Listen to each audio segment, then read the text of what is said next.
Welcome to another Dead by Daylight lore video. Before we get started here, I do have a little vote for the next video. Oh indeed boy, would you like an original killer lore video? Oh, very scary. Or a franchise killer lore video? Let me know in the comments.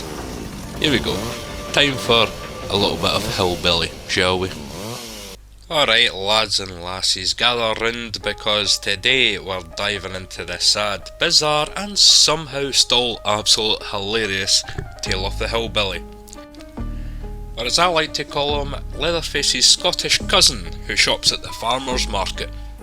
You know what I'm saying. This poor sod has one of the most tragic backstories in Dead by Daylight, but let's be honest. When you see a fella sprinting at you with a chainsaw, sympathy ain't exactly your first thought now, is it?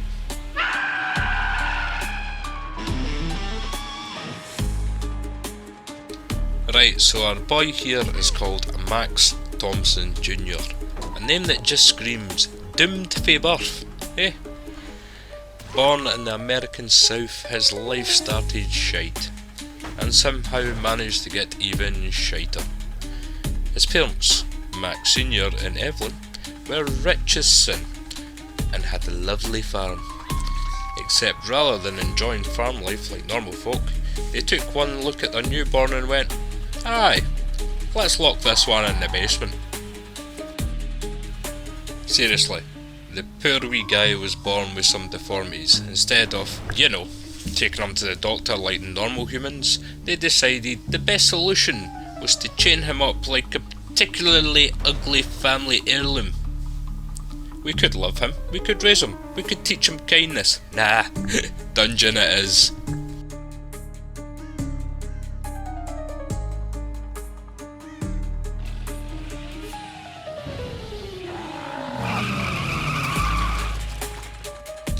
So wee Max grows up in complete isolation, probably eating now but stale bread in his own despair.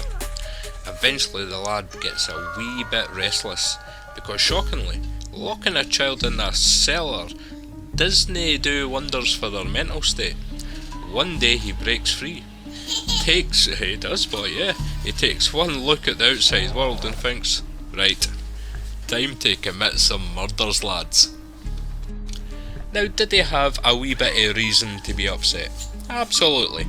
But instead of reporting his parents to the local authorities like a responsible citizen, he takes the more efficient approach, shall we say, which in this case involves a hammer, an ungodly amount of rage, and two soon-to-be ex-parents.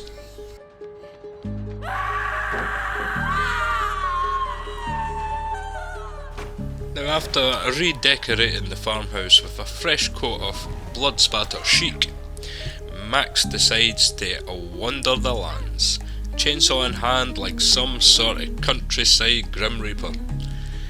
He becomes a local legend, a boogeyman of the south, chasing down any poor sod who's daft enough to wander onto his turf. But here's the thing, Max was never evil, he was just done. Done with the nonsense. Done with the cruelty, done with the basements, which honestly, we can all relate to. Sadly, the entity, the big bad supernatural force that kidnaps killers and survivors for a game of murder tag, got wind of him and went, ooh, I like this one. And just like that, the Hillbilly was scooped up to be one of the killers in Dead by Daylight.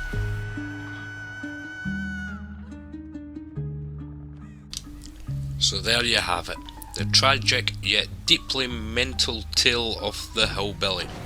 A poor lad who just wanted some fresh air but ended up stuck in a never-ending slasher film. If there's a lesson to be learned here, it's this. If you have kids, maybe don't lock them in the basement, unless you want them to grow up wielding power tools in a murdery fashion. Anyway, that's all for today. If you enjoyed this daft wee dive into Dead by Daylight lore, hit that like button, subscribe and tell me in the comments. Who's your favourite killer? Or better yet, which one would you hate to run into in a dark alley? My money's still on the Blight. That wee man's got energy for days.